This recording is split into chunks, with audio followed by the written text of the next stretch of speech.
Yes ma'am. Okay okay. फिर है occupational structure की बात करते हैं कि जो ऑक्यूपेशनल स्ट्रक्चर था उसका मतलब है कि डिस्ट्रीब्यूशन ऑफ वर्किंग पर्सन, है ना। ऑक्यूपेशन तो वही लोग होते हैं ना जिनके पास कोई काम होता है, कोई रोजगार होता है ना, कोई जॉब होती है। तो उनका उनका डिस्ट्रीब्यूशन, जो लोग काम करते थे वो कैसे कैसे कौन कौन से जगह पे या किस किस फील्ड में वर्क करते थे, उनका मेन जो है ऑक्यूपेशन, कितने लोग एम्प्लॉय थे, कितने लोग अनएम्प्लॉयड थे, है ना। और कौन से कितनी पॉपुलेशन जो थी वो कौन से सेक्टर में ज्यादा काम करती थी, एग्रीकल्चर सेक्टर हो गया हो या सर्विस सेक्टर हो गया हो, है ना। तो उन उस चीज के बारे में हमें यहाँ पे पढ़ना है कि ऑक्यूपेशनल स्ट्रक्चर में डिफरेंट इंडस्ट्रीज और सेक्टर्स में जो work distribution of working person होता है वो होता है क्या, ऑक्यूपेशनल स्ट्रक्चर। ऑक्यूपेशनल स्ट्रक्चर की मीनिंग होती है distribution of working person across different industries and sectors. बोल रहा है during the colonial period the occupational structure of India showed latest sign of change. Colonial period के दौरान ऑक्यूपेशनल स्ट्रक्चर, इंडिया के occupational structure में बहुत ही कम चेंज आया था। The state of occupational structure during British rule can be summarised. इसके अगर हम समरी में बात करें तो सबसे पहला चीज हुआ था कि pre dominance of primary occupation. Pre dominance of primary occupation में बोल रहा है कि जो एग्रीकल्चर सेक्टर था वो वर्क फोर्स का, जो भी वर्किंग पॉपुलेशन थी उसमें अप्रोक्सीमेटली 75% जो थे वो लोग कंट्री के पॉपुलेशन के जितने भी वर्किंग पीपल थे उसमें अप्रोक्स 75% जो थे वो एग्रीकल्चर सेक्टर प्राइमरी ऑक्यूपेशन में इन्वॉल्व थे। समझ में आया? प्राइमरी ऑक्यूपेशन में आता है क्या, एग्रीकल्चर सेक्टर ही आता है। तो बोल रहा है कि वर्किंग पॉपुलेशन के ऑलमोस्ट 75 या मोर देन 75% जो थे वो एग्रीकल्चर सेक्टर में इन्वॉल्व थे एंड रिमेनिंग जो 25 है 75 में से वो मैन्युफैक्चरिंग या इंडस्ट्री सेक्टर में थे। यानी बहुत ही कम पोर्शन जो था, 1/4 पोर्शन जो था पॉपुलेशन का वो मैन्युफैक्चरिंग और सर्विस सेक्टर में था and more than 75% people are involve in the primary occupation, it means agriculture. Okay. फिर एक सेकेंड पॉइंट है ऑक्यूपेशनल स्ट्रक्चर में कि ये हुआ था कि रीजनल वेरिएशंस आए थे। रीजनल वेरिएशंस आए थे इसका मतलब है कि अलग अलग अगर हम कंट्री में बात करेंगे तो कंट्री काफी बड़ी है, उसके अलग अलग कई सारे रीजन्स हैं।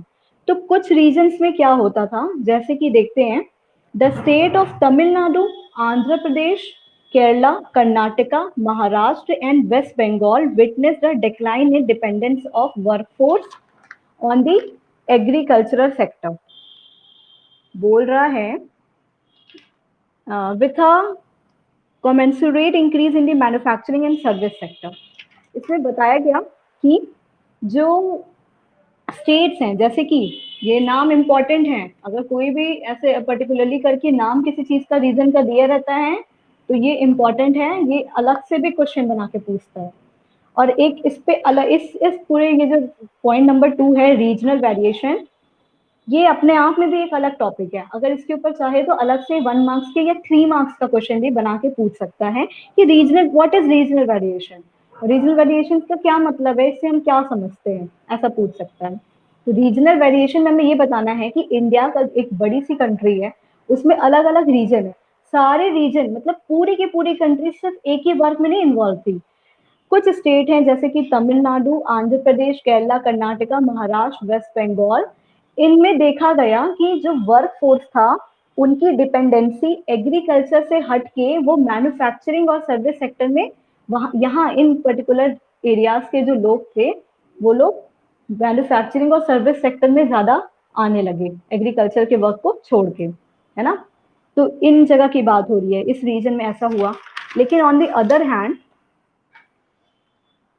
ये however during the same time, उसी दौरान, उसी समय के दौरान पे जो there had been increase in the share of workforce in agriculture in states such as Odisha, Rajasthan and Punjab. Country का कुछ हिस्सा जैसे कि केरला, कर्नाटका, ये सारी जगह पे क्या हुआ था कि वहां से लोग जो हैं एग्रीकल्चर सेक्टर छोड़ के मैन्युफैक्चरिंग और इंडस्ट्री सेक्टर में आने लगे थे। और कुछ उसी टाइम पे कुछ ऐसे कंट्रीज के जगह स्टेट्स थे जैसे ओडिशा, राजस्थान एंड पंजाब, है ना, इनमें क्या हुआ था कि और ज्यादा लोग, पहले से भी ज्यादा लोग एग्रीकल्चर सेक्टर में उनकी वर्कफोर्स आने लगी थी, यानी ये लोग इन्वॉल्व होने लगते थे।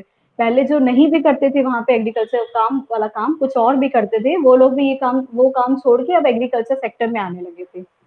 तो रीजनल वेरिएशन से ये ना पता चला कि एक ही समय के दौरान, एक ही टाइम पीरियड के अंदर ही कुछ रीजन्स में एग्रीकल्चर में लोगों की संख्या कम हो गई और मैन्युफैक्चरिंग और सर्विस सेक्टर में बढ़ गई। लेकिन उसी समय पे कुछ ऐसे स्टेट्स थे जैसे ये तीनों, यहाँ पे बाकी सेक्टर की जो है वर्कफोर्स कम हो गई और एग्रीकल्चर में बढ़ गई। ये था रीजनल वेरिएशन। बात समझ में आई? ऑक्यूपेशनल स्ट्रक्चर में हमें ये बताना है, दो पॉइंट ही है इसमें, दो मेन पॉइंट्स हैं, इसके फीचर्स हैं। एक है कि प्रीडोमिनेंस ऑफ प्राइमरी सेक्टर, जो कंट्री की मोर देन 75% जो पॉपुलेशन थी, वर्कफोर्स पॉपुलेशन, वर्किंग पीपल, वो एग्रीकल्चर सेक्टर में इन्वॉल्व थी, रिमेनिंग 25 मैन्युफैक्चरिंग और सर्विस सेक्टर में थी। एंड सेकेंड वाला था क्या? Regional variation. रीजनल वेरिएशन में हम ये बताएंगे कि कुछ स्टेट जैसे कर्नाटका, केरला, ये सारे जो स्टेट्स थी, इनमें क्या हुआ था कि पॉपुलेशन जो थी वो एग्रीकल्चर सेक्टर छोड़ के मैन्युफैक्चरिंग और सर्विस सेक्टर में आ गई थी, है ना। और कुछ स्टेट्स थी उड़ीसा, राजस्थान, पंजाब, इसमें एग्रीकल्चर सेक्टर में वर्कफोर्स जो है वो इंक्रीज हो गई थी। क्लियर हुआ? Okay okay okay. तो ये था क्या हमारा ऑक्यूपेशनल स्ट्रक्चर। ऑक्यूपेशनल स्ट्रक्चर छोटा ही था, इसमें दो ही पॉइंट थे, ठीक है। फिर हम इंफ्रास्ट्रक्चर की बात करते हैं, ये थोड़ा बड़ा भी है। और ये जो सेक्टर है ना, इंफ्रास्ट्रक्चर सेक्टर, ब्रिटिशर्स ने इंफ्रास्ट्रक्चर सेक्टर पे थोड़ा अच्छा काम किया है। अगर हम अपने कंट्री के पॉइंट ऑफ व्यू से देखें तो हमारे कंट्री में अभी तक एग्रीकल्चर को खराब करके चले गए वो लोग। उसके बाद जो है इंडस्ट्रियल सेक्टर को भी कुछ उन्होंने अच्छा काम नहीं किया, उसमें भी कोई जो है कंट्रीब्यूशन नहीं किया। और जो डेमोग्राफिक कंडीशन है वो भी बेकार ही चल रही थी। जितने सेक्टर्स की बात की जाए तो कुछ इंफ्रास्ट्रक्चर ही एक ऐसा सेक्टर है जहां पे ब्रिटिशर्स ने, उनका रीजन तो था खुद का सेल्फ बेनिफिट था, अपने फायदे के लिए काम किए थे, लेकिन कहीं ना कहीं उनकी वजह से आज हमारा भी थोड़ा बहुत जो है फायदा हो गया इंफ्रास्ट्रक्चर में। अब कैसे हुआ ये देखते हैं। द इंफ्रास्ट्रक्चर फैसिलिटीज ड्यूरिंग, पहले तो ये लिखी हुई है कि the infrastructure facilities during the British rule were very poor. British rule के टाइम पे इंफ्रास्ट्रक्चर फैसिलिटी बहुत पुअर थी। हाँ, इसलिए भी थी क्योंकि बहुत सारी चीजें नहीं भी थी हमारे पास, है ना। जहाँ पे जरूरत थी वहां पे नहीं भी थी, यहाँ से हॉस्पिटल वगैरह ये सारी चीजें कुछ बनवाए ही नहीं थे वो लोग। Some efforts made, but the main aim motive behind such information infrastructural development was to serve various colonial interest। यही बात जो हमने बोली कि कुछ एफर्ट तो बनाए गए थे, कुछ काम किया गया था इंफ्रास्ट्रक्चर फैसिलिटी को अच्छा करने के लिए कंट्री के अंदर, लेकिन उनका मेन एम ये था इस चीज के पीछे कि उनकी खुद की जो कॉलोनियल इंटरेस्ट थी, मतलब उनकी जो कॉलोनियल, वो जो अपना काम करते थे, यानी कि अपना रूल करते थे कंट्री पे, वो और बेटर तरीके से कर पाए और ज्यादा पावरफुल हो पाए, उस चीजों के लिए उन्होंने कुछ चीजों का डेवलपमेंट किया था। किन्होंने? कॉलोनियल गवर्नमेंट ने कंट्री के अंदर, ठीक है। सबसे पहला है इंफ्रास्ट्रक्चर डेवलपमेंट में किस चीज का डेवलपमेंट हुआ था? रोड का।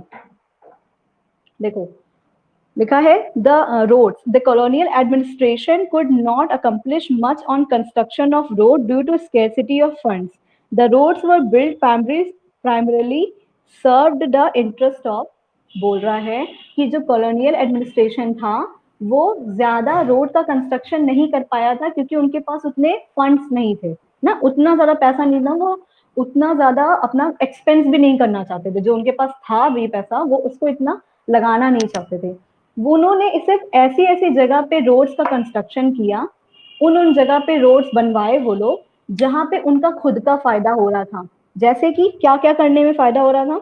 मोबिलाइजिंग द आर्मी, जब उनको अपने आर्मी को मूव कराना था एक जगह से दूसरी जगह पे, आर्मी वाले लोगों को बैठाते थे कि तुम इस बॉर्डर पे जाओ, तुम यहाँ पे बैठो, यहाँ पे लोग जो है अपनी मनमानी ना कर सके, उस जगह पे जाना है। तो जब उनको अपने आर्मी को मूव कराना रहता था एक जगह से दूसरी जगह, उसमें कोई तरीके का दिक्कत ना आए, उस जगह पे उस पर्टिकुलर एरियाज में उन्होंने रोड के कंस्ट्रक्शन कराए थे, है ना। और शिफ्टिंग दी रॉ मटेरियल्स, और रॉ मटेरियल्स कंट्री से उठा के अपनी कंट्री में ले जाने के लिए, एक्सपोर्ट करने के लिए, उनको रॉ मटेरियल्स ले जाने में ज्यादा दिक्कत ना हो, अच्छे रोड मिल जाए, अच्छी ट्रांसपोर्टेशन फैसिलिटी मिले, इसके लिए उन्होंने उन जगह पे रोड्स का कंस्ट्रक्शन किया था जहां पे उनको रॉ मटेरियल जहां से शिफ्ट करना था, जिस जिस जगह से, उन्होंने एरियाज का सिर्फ डेवलपमेंट हुआ, उन्होंने एरियाज में सिर्फ रोड का डेवलपमेंट हुआ, और जब आर्मी को मूव कराना था, मोबिलाइज कराना होता है, उन जगह पे रोड का कंस्ट्रक्शन हुआ। ओवरऑल पूरे कंट्री में कोई अच्छे से जो है रोड का कंस्ट्रक्शन नहीं हुआ, सिर्फ उन जगह पे हुआ जहाँ पे उनका पर्सनल इंटरेस्ट निकल रहा था, ठीक है। फिर ये बोल रहा है सेकेंड बहुत मोस्ट इम्पॉर्टेंट जो कंट्रीब्यूशन है, wait a second,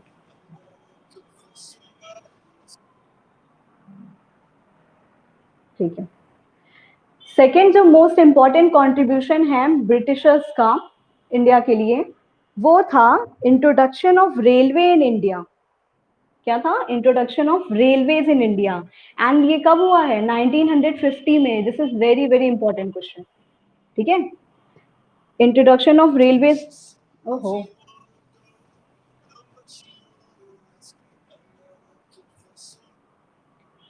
introduction of railways in India हुआ था कौन से ईयर में? 1850 में। कितना टाइम बाकी है? 10 मिनट और। द रेलवेज, अच्छा आप लोगों को क्लास से इंफॉर्मेशन नहीं मिली है ना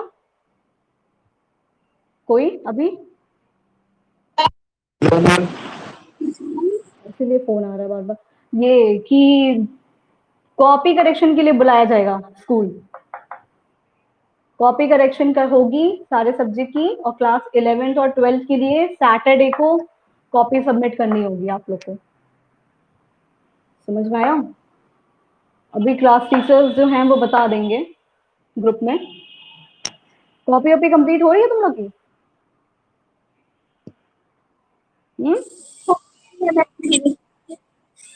क्या? Yes ma'am, okay. On Saturday they will, Saturday बुलाएंगे वो लोग कॉपी करेक्शन करने के लिए। बुलाएंगे क्या मतलब? कोई भी आके शायद कॉपी दे सकता है, क्या ही तरीका होगा वो बताएंगे, क्लास टीचर्स बताएंगे। मे भी इसी के लिए फोन आ रहा है। चलो, रेलवेज का इंट्रोडक्शन हुआ था इन द ईयर 1850 में, ठीक है। और ये सबसे इंपॉर्टेंट कंट्रीब्यूशन था ब्रिटिशर्स का। The railways affected the structure of Indian economy in two important ways. दो इंपॉर्टेंट वेज में इंडियन इकोनॉमी के स्ट्रक्चर को इफेक्ट किया था। कैसे हुआ था कि रेलवे क्या किया था, लोगों को लॉन्ग डिस्टेंस ट्रेवल करने के लिए बहुत इजी कर दिया गया था। अगर हमें लंबी दूर जगह पे जाना था तो रेलवेज जो है बहुत ही हेल्पफुल था उसके लिए, क्योंकि हम लोग कम टाइम में एक जगह से दूसरी जगह लॉन्ग डिस्टेंस कवर कर सकते थे। इट इनहांस्ड टू इम्पोर्टेंट, अच्छा, इट इनहांस एग्रीकल्चर कमर्शलाइजेशन। जो एग्रीकल्चर कमर्शलाइजेशन था, मतलब कि जब एग्रीकल्चर एक्टिविटीज जब वहाँ के लोग करते थे, यहाँ के इंडिया के ही लोग, तो वो अपने एरिया में ही सिर्फ, क्योंकि उनके पास साधन नहीं होता था ना अपने इतने सारे सामान को लेके कहीं दूर जगह पे जा सके, तो इससे क्या हुआ था, जो एग्रीकल्चर का कमर्शलाइजेशन था, यानी इसको बेचने का काम था, ये इजी हो गया था। रेलवे में एक दूसरे दूर की जगह पे जाने में बहुत ही आसान हो गया था अपने जो एग्रीकल्चर से रिलेटेड जितने भी सामान थे उनको बेचने में। कमर्शलाइजेशन का मतलब होता है कि बाइंग एंड सेल करना, मतलब किसी चीज को बेचने की बात हो रही है यहाँ पे, ठीक है। फिर है रेलवेज ऑल्सो प्रमोटेड ही फॉरेन ट्रेड। रेलवेज जो है फॉरेन ट्रेड भी प्रमोट किया। कैसे प्रमोट किया फॉरेन ट्रेड, कोई बता सकता है? अपने आप से ही बता सकते हो, रेलवे का फंक्शन तो पता ही है।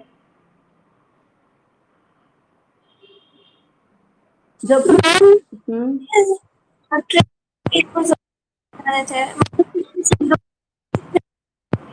हाँ, एकदम नेबरिंग कंट्रीज थी, वहां तक भी ट्रेन चली जाती थी। और दूसरी बात ये कि जब हमारा मोबिलाइजेशन इजी हो गया, यानी मूव करना सामान को लेके एक जगह से दूसरी जगह, तो उससे भी क्या हुआ, फॉरेन ट्रेड और इंकरेज हुआ। मतलब वो लोग अगर ऐसी जगह पे आके, फॉरेनर्स अगर आके मान लो एक्सपोर्ट भी करने चाहते हैं, तो वो उनको ऐसी जगह पे आके आराम से सामान खरीद सकते थे, फिर लेके अपने कंट्री में जा सकते थे। ये सारे वर्क इजी किया था। उसके बाद है थर्ड, इंफ्रास्ट्रक्चर में थर्ड पॉइंट है एयर एंड वाटर ट्रांसपोर्ट। पहला हमने रोड पढ़ा, सेकंड रेलवे, और थर्ड है air and water transport. Air and water transport पे क्या हुआ था कि जो Britishers they took measures for developing the water and air transport, however their development was far from satisfactory. उन्होंने थोड़ा काम तो, मैम आप कितने चैप्टर का नोट्स चेक करेंगी? इसके बारे में हम ग्रुप में बताएंगे, ठीक है, इकोनॉमिक्स वाले।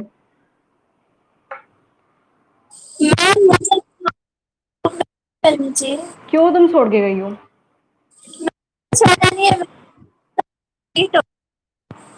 अच्छा ठीक है,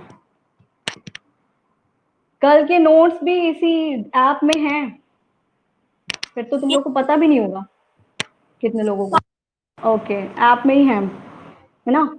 बोल रहा है कि जो ब्रिटिश गवर्नमेंट थी ना, उन्होंने एयर और वाटर ट्रांसपोर्ट के लिए थोड़ा बहुत काम किया, लेकिन वो बिल्कुल सेटिस्फैक्ट्री नहीं था, बहुत ही ना के बराबर कुछ काम हुआ था उसके लिए। कोई अपने तरफ से एफर्ट नहीं डाले थे। और inland waterway was very uncommercial, uneconomical, sorry uneconomical, मतलब कि बहुत ही महंगा पड़ता था एकदम, इसके प्राइसेस बहुत हाई होते थे। इनलैंड वाटर वे का क्या मतलब होता है? इनलैंड वाटरवे मतलब अपना विद इन दी कंट्री, अपने कंट्री के अंदर रहते हुए पानी के रास्ते में से एक जगह से दूसरी जगह सामान पहुंचाना। जैसे मान लो चेन्नई से बॉम्बे आ गए, है ना, वाटरवे के रूट से, या बॉम्बे टू गोवा चले गए पानी के रास्ते से। मतलब विद इन दी कंट्री अगर हम वाटर के रास्ते से कहीं मूव कर रहे हैं या सामान को ले जा रहे हैं इधर उधर से, तो वो बन गया इनलैंड वाटरवे। और वो बहुत ही अनइकोनॉमिकल था, क्योंकि काफी महंगा पड़ता था, बहुत ही कॉस्टली था, सस्ता नहीं था, इसीलिए बोल रहा है यहाँ पे। फिर है कम्युनिकेशन। इंफ्रास्ट्रक्चर में कम्युनिकेशन भी आता है। कम्युनिकेशन पे क्या काम हुआ था कि post and telegraph were the most important means of communication. Post और टेलीग्राफ ही सबसे ज्यादा इंपॉर्टेंट मीन्स ऑफ कम्युनिकेशन था during that time. The introduction of expensive system of electric telegraph in India served the purpose of maintaining law and order. जो Britishers थी ना, अपने अपने हुक्म चलाने के लिए, या अपना जो है अपना लॉ एंड ऑर्डर मेंटेन करने के लिए, कंट्री के पूरे पार्ट में लॉ एंड ऑर्डर मेंटेन करने के लिए, जो इलेक्ट्रिक टेलीग्राफ था बहुत ही एक्सपेंसिव हुआ करता था उस टाइम पे, लेकिन ये इसको भी फिर भी वो इंट्रोड्यूस की थी, सो डैट इसको कोई भी ऑर्डर देना हो, कहीं भी अपना बताना हो कि ऐसे नहीं ऐसे होना चाहिए, ये काम होना चाहिए, तो वो इलेक्ट्रिक टेलीग्राफ के थ्रू दूर के एरिया में भी अपना तुरंत ही इंफॉर्मेशन या मैसेज पहुंचा सके। एक्सपेंसिव होने के बाद भी, क्योंकि वो सेल्फ इंटरेस्ट के पर्पज से काम कर रहे थे, तो उन्होंने फिर भी इलेक्ट्रिक टेलीग्राफ का इंट्रोडक्शन किया था कंट्री के अंदर, ठीक है। The postal service, despite serving a useful public purpose, remained all through inadequate. जो पोस्टल सर्विसेज थी वो पब्लिक पर्पस के लिए यूजफुल भी था, लेकिन फिर भी वो कोई काम का हुआ नहीं, मतलब उसको ज्यादा यूज नहीं किया जाता था, है ना। लोगों के रीच से इसको दूर रखा गया था कि जो कॉमन पीपल था वो उसका ज्यादा इस्तेमाल ना कर पाए, सिर्फ गवर्नमेंट अपने पर्पस से यूज करती थी। कौन सी गवर्नमेंट? Colonial government. बात समझ में आई? इतनी बार समझ में आई इंफ्रास्ट्रक्चर और regional occupational structure? Okay okay. हाँ फिर से बोलो।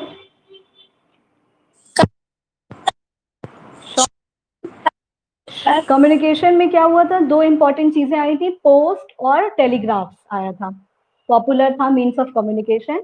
इसमें जो टेलीग्राफ था वो एक्सपेंसिव सिस्टम होता था, इलेक्ट्रॉनिक टेलीग्राफ, लेकिन फिर भी इंट्रोड्यूस किया गया था ब्रिटिशर्स के द्वारा, सो डैट वो पूरे कंट्री में अपना लॉ एंड ऑर्डर मेंटेन कर सके, है ना, अपना हुक्म चला सके, लोगों को ऑर्डर दे सके दूर के एरिया में भी। इसीलिए उन्होंने टेलीग्राफ, इलेक्ट्रॉनिक टेलीग्राफ को इंट्रोडक्शन किया था लॉ एंड ऑर्डर मेंटेन करने के लिए। एक पर्पस ये था पहला कम्युनिकेशन में। दूसरा ये था कि जो पोस्टल सर्विस थी वो इम्पोर्टेंट तो थी, वो लोग भी उसको, जो कॉमन पीपल थे वो भी उसको अच्छे तरीके से, मतलब उसको यूज कर सकते थे अपने लोगों से बात करने के लिए, लेकिन फिर भी वो जो थी ज्यादातर गवर्नमेंट के ही हाथ में रही, उसको यूज नहीं करने दिया जाता था, उसका इस्तेमाल कम ही करने दिया जाता था।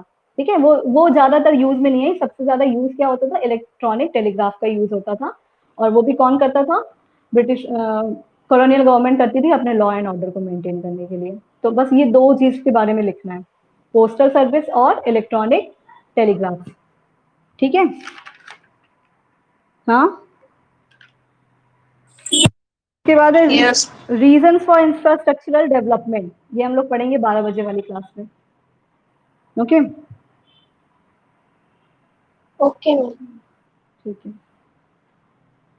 क्लास ओवर कर रहे हैं हम। ओके।